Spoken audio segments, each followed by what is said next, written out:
সেও যদি বিষধর বিষাক্ত হয়, তাহলে কোরআনুল কারীম এক মহিমান্বিত কিতাব।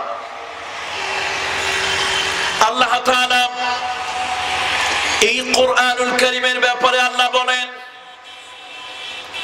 قُلْ لَوْ كَانَ الْبَحْرُ مِدَادًا لِكَلِمَاتِ رَبِّي لَنَفِدَ الْبَحْرُ قَبْلَ أَنْ تَنْفَدَ كَلِمَاتُ رَبِّي وَلَوْ جِئْنَا بِمِثْلِهِ مَدَدًا।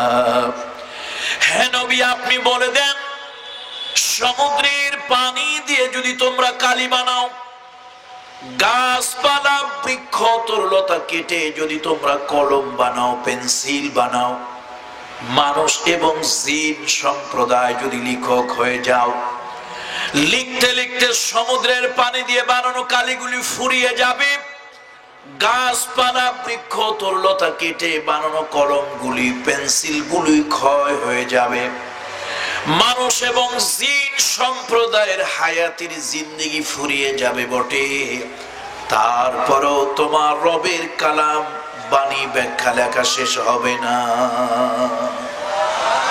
এক আজিম ও শান কিতাব। দেখুন, একটু জুমলায় মুতারেজা বলি, এটা আপনারা বুঝবেন না, তবে আলেমরা বুঝবে। একটু ভিন্ন প্রসঙ্গের কথা, প্রসঙ্গকে বুঝানোর জন্য। এই দুনিয়ার মধ্যে আল্লাহ তাআলা যত পয়গম্বর পাঠিয়েছেন, সব নবী সব পয়গম্বরকে আল্লাহ তাআলা মুজিজা দিয়েছিলেন, হয়তো কম অথবা বেশি। আল্লাহ তাআলা মুজিজা দিয়েছেন, এই জন্য দিলেন। মুজিজা আল্লাহ তাআলা যদি না দিতেন, তাহলে মানুষেরা নবীদেরকে বিশ্বাস করতে চাইতো না। আমার নবীর ব্যাপারে কাফেররা বলেছে, মালে হাজার রাসূল ইয়াকুলুনা আত-তাআম ওয়া ইয়ামশি ফিল আসওয়াক। এটা আবার কেমন নবী, কেমন নবী! সে বাজারে যায়, খাবার খায়, বিয়ে শাদী করে, বাচ্চা কাচ্চা হয়, এ আবার কেমন নবী হলো? এই দুনিয়ায় মানুষের মধ্য থেকে আল্লাহ তাআলা মানুষকে নবুয়ত দিয়েছেন। যত পয়গম্বর আল্লাহ তাআলা দুনিয়ার মধ্যে মনোনীত করেছেন, সব নবীকে কম হোক অথবা বেশি আল্লাহ তাআলা মুজিজা দিয়েছিলেন। সুবহানাল্লাহ। দাউদ আলাইহিস সালাতু ওয়াস সালামকে আল্লাহ তাআলা মুজিজা দিলেন। এমন মুজিজা, সুরের মুজিজা আল্লাহ তাআলা তাকে দান করলেন। তিনি সুরেলা কণ্ঠে যদি আসমানি কিতাব যদি তিনি তেলাওয়াত করতেন, তাহলে মানুষ তন্ময় হয়ে যেত, চাতক পাখির মতো তার দিকে তাকিয়ে থাকতো। দাউদ আলাইহিস সালাম যখন আসমানি কিতাব তেলাওয়াত করতেন, পাখিগুলো পর্যন্ত ওড়া ভুলে যেত। সমুদ্রের ধারে, নদীর পারে যদি তিনি তেলাওয়াত করতেন, জলচর প্রাণীগুলো ডাঙায় চলে আসতো। আল্লাহ তাআলা এমন মুজিজা তাকে দিলেন, সুরের মুজিজা।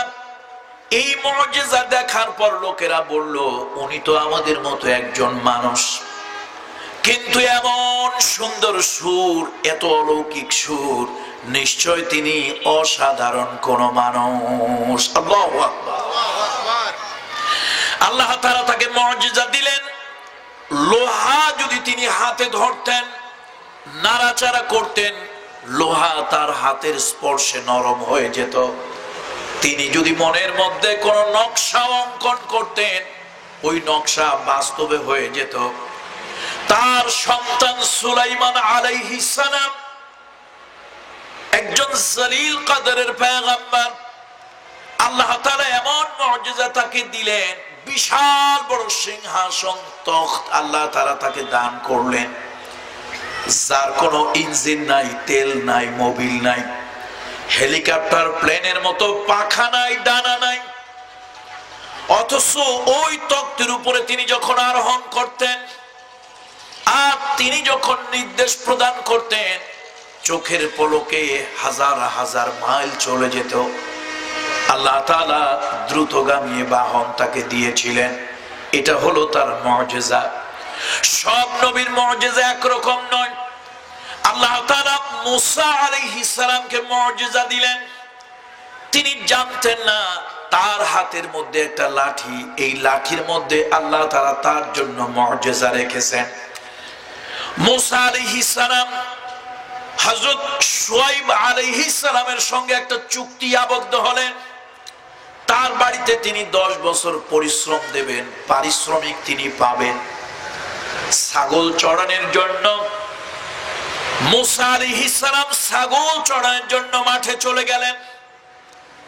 হঠাৎ করে ছাগলের পালের উপরে পাহাড় থেকে নেকড়ে, বাঘ এলো, হিংস্র প্রাণী এলো, ছাগলের পালের উপরে আক্রমণ করলো।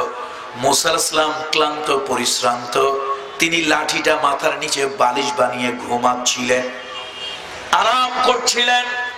এমন সময় ওই লাঠি নিজে নিজে উঠে গেল, হিংস্র প্রাণীগুলোর পিটাইয়া পাহাড়ে তাড়ায় দিল।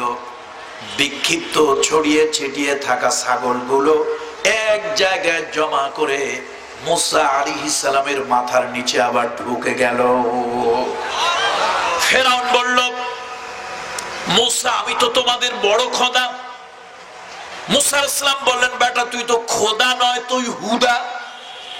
কি ফেরাউন কি খোদা না হুদা? একদম খালি।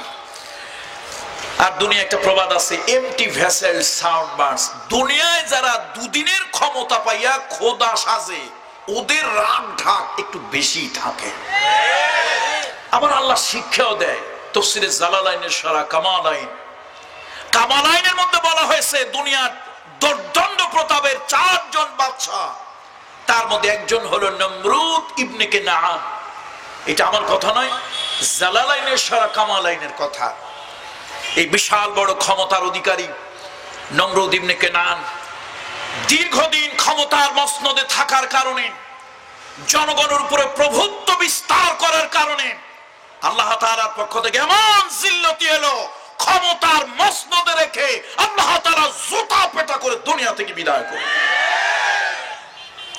বন্ধুরা আমার, বলছিলাম সব পয়গম্বরের মুজিজা একরকম। আমি বুঝাতে চাইবো ক্রম ধারাবাহিকতায় মুহাম্মদ সাল্লাল্লাহু আলাইহি ওয়াসাল্লামের জীবনের শ্রেষ্ঠ মুজিজা কি, এটা বলেই আমার মূল আলোচনা চলে যাব। বন্ধুরা আমার, মুরব্বীরা আমার, বলছিলাম পয়গম্বর মুসা আলাইহিস সালাম ফেরাউনের সঙ্গে বিতর্কে লিপ্ত হয়ে গেলেন। ফেরাউন বলল, আমি তোমাদের বড় খোদা, আনা রাব্বুকুমুল আ'লা। পয়গম্বর মুসা আলাইহিস সালাম বললেন, বেটা তুই তো খোদা না, তুই হুদা।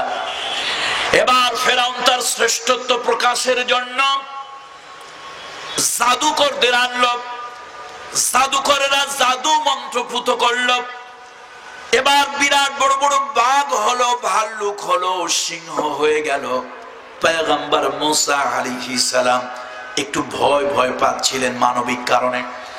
আল্লাহ তাআলা ডেকে বলেন, ও পয়গম্বর মুসা, ভয় পেও না, ওরা দেখিয়েছে জাদু, কিন্তু তুমি দেখাবে জাদুর বড়টা মুজিজা। তুমি তোমার হাতের লাঠিটা ছেড়ে দাও। পয়গম্বর মুসা আলাইহিস সালাম হাতের লাঠিটা ছেড়ে দিলেন। আল্লাহু আকবার, বিরাট বড় একটা অজগর হয়ে গেল। মুহূর্তের মধ্যে হা করল, একটা ঠোঁট জমিনে, আরেকটা ঠোঁট যেন উপরে আসমানে, এমন জোরে টান মারলো। জাদুকরেরা যত জাদু মন্ত্র পুত করেছিল সবগুলো এক নিঃশ্বাসে গ্রাস করে ফেললো। জাদুকরেরা সিজদায় পড়ে গেল, আল্লাহ তাআলার কসম, কুদরতের সিজদায় পড়ে গেল। আর তারা বলল, আমরা যা প্রদর্শন করেছি এটা জাদু বটে, আমরা যা প্রদর্শন করেছি এটা জাদু বটে, কিন্তু পয়গম্বর মুসা যা দেখিয়েছেন কোশ্চেন কালো জাদু নয়, জাদুর বড় বাবা। আল্লাহু আকবার, ইন্না মুজিজা। আল্লাহ তাআলা মুজিজা দিলেন পয়গম্বর ঈসা আলাইহিস সালামকে। তিনি যদি কোন মৃত ব্যক্তির কবরের কাছে গিয়া বলতেন, কুম বিইذنিল্লাহ, ও কবরওয়ালা, আল্লাহ তাআলার ইচ্ছায় তুমি জিন্দা হয়ে যাও, জীবিত হয়ে যাও। যদি পয়গম্বর ঈসা আলাইহিস সালাম কোন মৃত ব্যক্তির কবরের কাছে গিয়া আল্লাহর হুকুমে দাঁড়িয়ে যাওয়ার জন্য যদি নির্দেশ দিতেন, এমন মর্যাদা আল্লাহ তাআলা তাকে দিয়েছিলেন, সঙ্গে সঙ্গে 100, 200, 400 বছর আগের মাইয়িত ওই কবর থেকে জিন্দা হয়ে উঠে দাঁড়িয়ে যেত। তিনি যদি কোন জন্মান্ধর চোখের মধ্যে হাত বুলায় দিতেন, জন্মান্ধ রোগ ভালো হয়ে যেত। কুষ্ঠরোগীর গায়ের মধ্যে যদি হাত বুলায় দিতেন, তার হাতের স্পর্শে